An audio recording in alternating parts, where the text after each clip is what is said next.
Praise the Lord. கர்த்தருடைய பரிசுத்த நாமத்துக்கு மகிமை உண்டாவதாக. இந்த வெள்ளிக்கிழமையிலே உங்கள் யாவரையும் சந்திப்பதில் மிகுந்த சந்தோஷம். இந்த நாளுடைய ஆசீர்வாதத்துக்கு ஒரு வேத பகுதி வாசிப்போம். அது ஆதியாகமத்தின் புஸ்தகம் 17ஆம் அதிகாரம் 5ஆம் வசனம். இனி உன் பேர் ஆபிரகாம் எனப்படாமல் நான் உன்னை திரளான ஜாதிகளுக்கு தகப்பனாக ஏற்படுத்தினபடியால் உன் பேர் ஆபிரகாம் எனப்படும் என்றார். அல்லேலூயா. நல்லா கவனிங்க. இப்ப ஆபிரகாம் கல்தேர் தேசத்திலிருந்து ஆபிரகாம் அழைத்து தான் காண்பித்த தேசத்துக்கு ஆண்டவர் புறப்பட்டு போன சொன்ன பொழுது அவர் அப்படியே புறப்பட்டு போனார். போன இடமெல்லாம் தேவனுக்கு பலிபீடம் கட்டினார். தேவன் அவனுக்கு பாதுகாப்பாயிருந்து ஆபிரகாமை ஆசீர்வதித்தார்.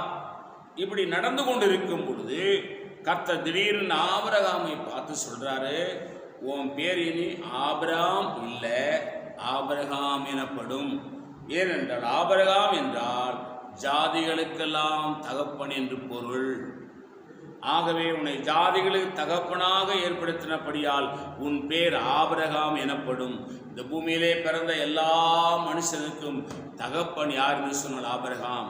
சொல்றாரு, உன்னை மிகவும் அதிகமாய் பழுக பண்ணி உன்னிலே ஜாதிகளை உண்டாக்குவேன், உன்னிடத்தில் ராஜாக்கள் தோன்றுவார்கள்.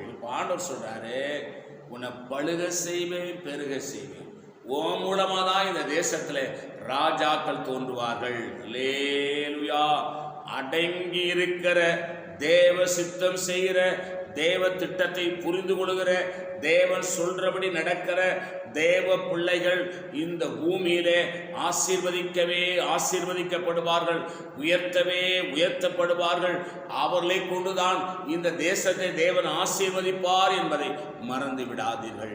நான் உங்களுக்காக ஜெபிக்கிறேன். பரிசுத்த பிதாவே, நீ எங்களோடு பேசுகிற நல்ல வார்த்தைகளுக்காக ஸ்தோத்திரம். இந்த வார்த்தையின்படி எங்களை ஆசீர்வதிங்க. இயேசுவின் நாமத்தில் வேண்டிக் கொள்கிறோம் பிதாவே. ஆமேன். God bless you. கர்த்தர் உங்களை ஆசீர்வதிப்பாராக.